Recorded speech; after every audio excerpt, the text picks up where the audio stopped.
स्वागत स्वागत स्वागत दोस्तों, आप सभी का स्वागत है आपके अपने इस YouTube channel biology the zip science पे। दोस्तों, इस चैनल पे मैं बायोलॉजी की बेसिक्स के बारे में बताता हूँ और आज आपके लिए बहुत ही इंटरेस्टिंग टॉपिक मेटाबॉलिज्म प्लस स्थायी अवस्था सिद्धांत, इन दोनों का कोरिलेशन क्या है, वो एक दूसरे से कैसे संबंधित है।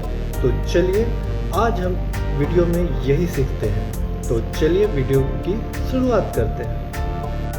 तो चलिए दोस्तों, समझते हैं कि स्थायी अवस्था सिद्धांत और मेटाबॉलिज्म का क्या कनेक्शन है।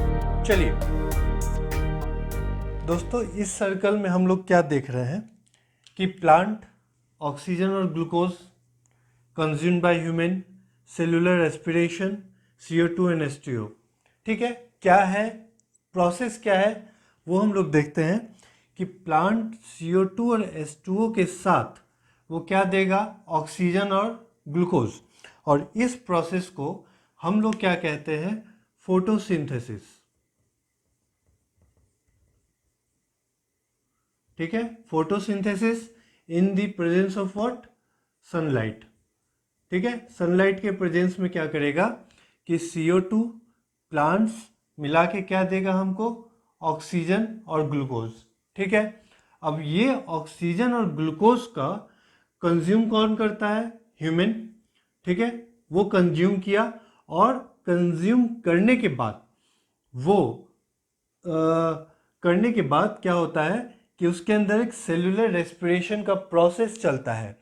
इस रेस्पिरेशन के प्रोसेस में, ठीक है, 4 स्टेप्स होते हैं। पहला ग्लाइकोलाइसिस, दूसरा पाइरूवेट ऑक्सीडेशन, तीसरा क्रेब्स साइकिल, और चौथा ऑक्सीडेटिव फॉस्फोराइलेशन। ठीक है, ये 4 प्रोसेस हुआ। 4 प्रोसेस होने के बाद, ठीक है, कुछ अमाउंट ऑफ सेलुलर रेस्पिरेशन होने के बाद कुछ अमाउंट ऑफ क्या हुआ, एनर्जी रिलीज हुआ। ठीक है, एनर्जी रिलीज हुआ और जो रेस्ट या वेस्ट बच गया वो किस फॉर्म में गया, CO2 और H2O। फिर ये क्या करेगा, प्लांट लेगा, फोटोसिंथेसिस, ऑक्सीजन, ग्लूकोज, और ये एक साइकिल चलता रहेगा। तो ये जो साइकिल है वो एक्चुअली क्या दर्शाता है, तो वो बोलता है कि ये टर्न ओवर दर्शाता है। टर्न ओवर का मतलब क्या होता है, ट्रांसफॉर्मेशन ऑफ इस टर्म में अगर हम लोग बोले तो एनर्जी। ठीक है, एनर्जी का ट्रांसफॉर्मेशन हो रहा है, या फिर हम लोग मेटाबोलाइट्स का भी ट्रांसफॉर्मेशन बोल सकते हैं। ठीक है, चलिए ये एक बात हो गई। अब जो एनर्जी यहाँ लिबरेट हुआ वो एनर्जी किस फॉर्म में होगा, तो ये जो एनर्जी होगा वो होगा ATP के फॉर्म में। ATP यानी एडिनोसाइन ट्राइफॉस्फेट। ठीक है, और ये ATP के फॉर्म में क्या होगा कि जो एनर्जी होगा वो स्टोर होगा एज अ बॉन्ड एनर्जी। ठीक है, वो एक बॉन्ड एनर्जी के फॉर्म में स्टोर्ड होगा, और ये बॉन्ड एनर्जी किस में रहता है, ATP के फॉर्म में। और ATP जो है वो कौन बनाता है, माइटोकॉन्ड्रिया। ठीक है, माइटोकॉन्ड्रिया बनाएगा, इसलिए माइटोकॉन्ड्रिया को हम लोग कहते हैं energy currency of the cell. चलिए ठीक है, यहां तक तो बात हो गई, बट हम लोग यहां देख सकते हैं कि CO2 और H2O से ग्लूकोज तक, ठीक है, CO2 H2O से ग्लूकोज तक क्या हो रहा है, यहां पे मेकिंग का काम चल रहा है, और ग्लूकोज से CO2 तक, ठीक है, ग्लूकोज से CO2 तक कैसा काम चल रहा है, ब्रेकिंग का काम चल रहा है। ठीक है, तो इस मेकिंग और ब्रेकिंग को हम लोग क्या कह सकते हैं, मेटाबॉलिज्म। ठीक है, इस मेकिंग और ब्रेकिंग को हम लोग मेटाबॉलिज्म कह सकते हैं। यानी मेकिंग का मतलब हमारा क्या हो गया, एनाबॉलिज्म, और ब्रेकिंग का मतलब क्या हो गया, कैटाबॉलिज्म। ठीक है, अब एनाबॉलिज्म कैटाबॉलिज्म दोनों एक साथ हम लोग मेटाबॉलिज्म बोले। तो मेटाबॉलिज्म कैसा रिएक्शन होता है, ये एक कैटलाइज्ड रिएक्शन होता है। कैटलाइज्ड रिएक्शन होगा, कौन परफॉर्म करेगा, कैटालिस्ट परफॉर्म करेगा। कैटालिस्ट कैसा होता है, एंजाइमेटिक नेचर का होता है, बेसिकली एंजाइम होता है। एंजाइम क्या होगा, प्रोटीन नेचर का होगा। ठीक है, तो इस प्रोटीन नेचर का जो एंजाइम है, जो कैटलिस्ट है, जो कैटलाइज रिएक्शन है, उसको हम लोग मेटाबॉलिज्म बोल रहे हैं। यानी वो रेट ऑफ रिएक्शन को क्या कर देता है, फास्ट कर देता है। तो यहां तक समझ में आ गया कि मेटाबॉलिज्म हम लोग क्या बोले, मेकिंग ब्रेकिंग ऑफ, एक सेलुलर रेस्पिरेशन है, making breaking of a cycle है, दैट इज मेटाबॉलिज्म। अब यहां पे आप देखिएगा कि जो हमारा ग्लूकोज बना, ठीक है, ये glucose act as a what, metabolites. ठीक है, ये ग्लूकोज कैसा काम करता है, मेटाबोलाइट।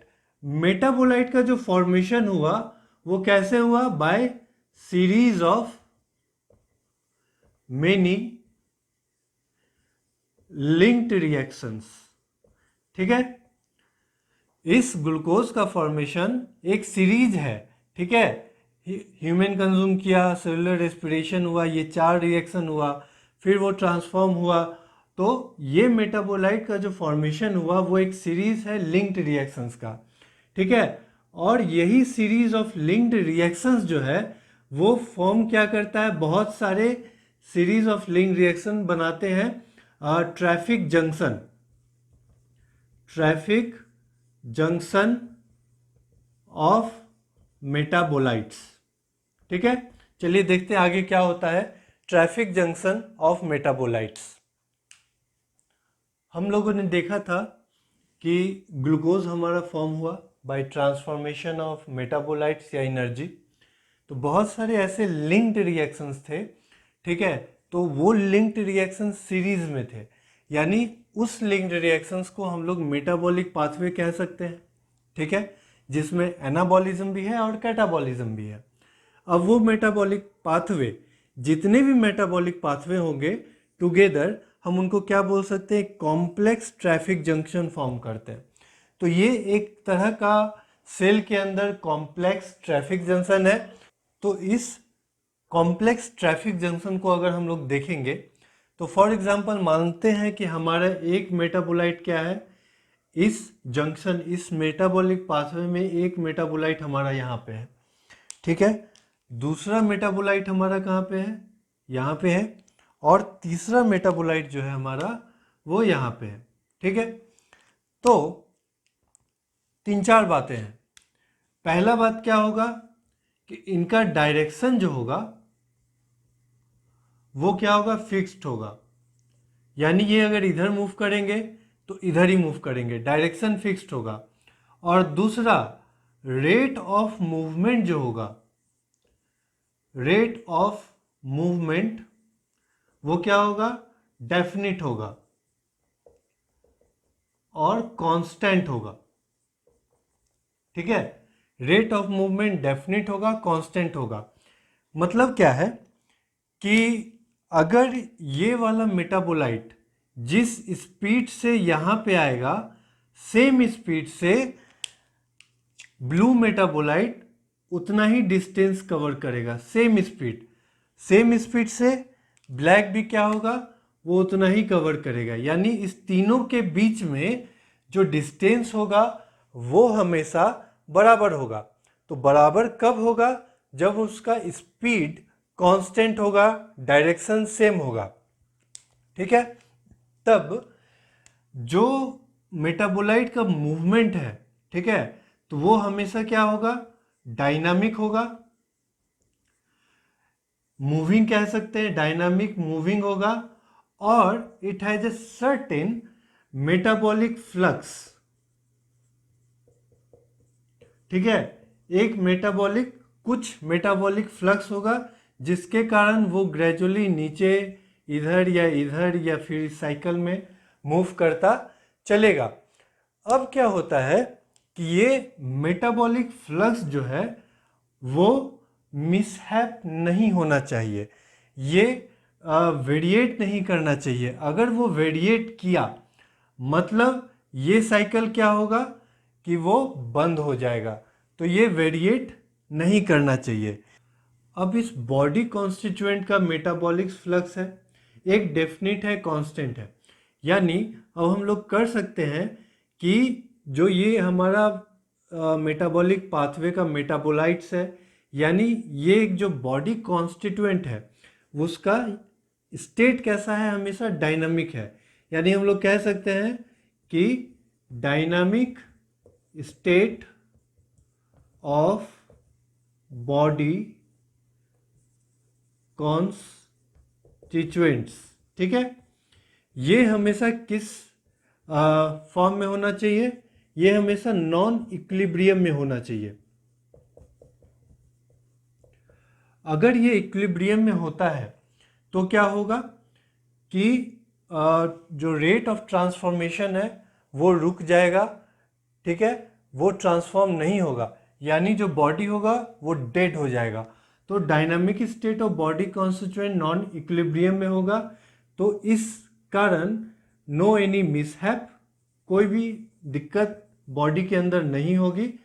और इसी चीज़ को हम लोग बोलते हैं, इसी चीज़ को क्या बोलते हैं, स्थायी अवस्था सिद्धांत।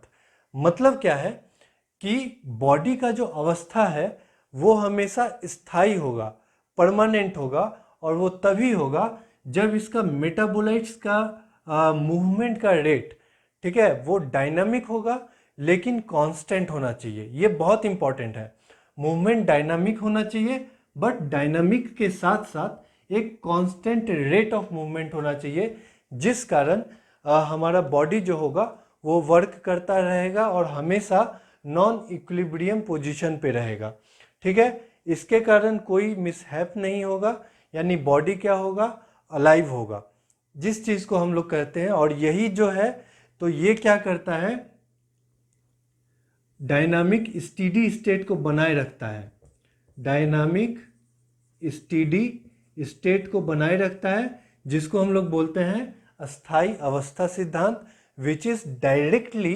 कनेक्टेड टू द मेटाबॉलिज्म, ठीक है। तो दोस्तों आज इस वीडियो में इतना ही रखते हैं। तो दोस्तों इस वीडियो में हमने आज क्या क्या सीखा कि मेटाबॉलिज्म और अस्थायी अवस्था सिद्धांत या फिर dynamic steady state of body constituent का रिलेशन क्या है, साथ ही साथ मेटाबोलाइट्स का मूवमेंट का रेट, उसका डायरेक्शन क्या होता है, और मेटाबॉलिक पाथवे कितना इम्पॉर्टेंट है। तो चलिए आज इस वीडियो में इतना ही रखते हैं, फिर मिलते हैं एक नई वीडियो में एक नए टॉपिक के साथ। तब तक इस चैनल को आप अपना प्यार दीजिए, लाइक कीजिए, सब्सक्राइब कीजिए और शेयर करना मत भूलिएगा, और साथ ही साथ कमेंट भी बहुत ज़रूरी है। तो चलिए फिर मिलते हैं एक नई वीडियो में, तब तक के लिए जय हिंद, जय भारत।